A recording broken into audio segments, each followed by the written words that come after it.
Qui reprendra le contrôle de Gaza après la guerre? Pour le secrétaire d'État américain Antony Blinken, c'est l'autorité palestinienne avec le soutien de l'ONU et des partenaires étrangers.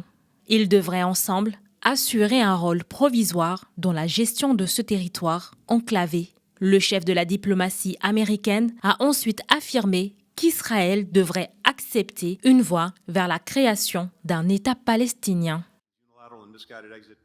Nous pensons que l'autorité palestinienne doit inviter des partenaires étrangers à l'aider à mettre en place et gérer une administration intérimaire en charge des principaux secteurs civils à Gaza. Israël devra accepter la réunification de la bande de Gaza et de la Cisjordanie sous la direction de cette autorité palestinienne réformée. Au même moment, les discussions pour un cessez-le-feu à Gaza se poursuivent à Doha, sous l'égide du Qatar, de l'Égypte et des États-Unis. Cet accord de trêve dans la bande de Gaza pourrait être conclu très bientôt, selon le Qatar.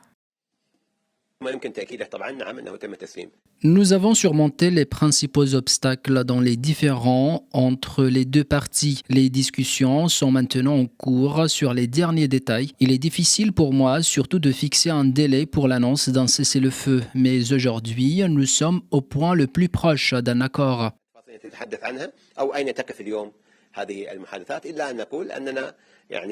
Antony Blinken juge que la balle est dans le camp du Hamas pour obtenir cette trêve à Gaza. Le président américain Joe Biden avait lui présenté un plan pour la paix à Gaza, réparti en 3 phases. La première période prévoit un cessez-le-feu total de 6 semaines et un retrait partiel des troupes israéliennes de la bande de Gaza. Cette première phase comprend aussi la libération des otages israéliens en échange de prisonniers palestiniens détenus par Israël, ainsi que le retour des déplacés palestiniens dans leur quartier de la bande de Gaza et l'augmentation de l'aide humanitaire entrant dans l'enclave palestinienne jusqu'à 600 camions par jour. La deuxième phase prévoit la poursuite du cessez-le-feu tant que continueront les négociations sur un arrêt définitif des combats. Cette deuxième phase inclut aussi le retrait des troupes israéliennes de l'ensemble de la bande de Gaza.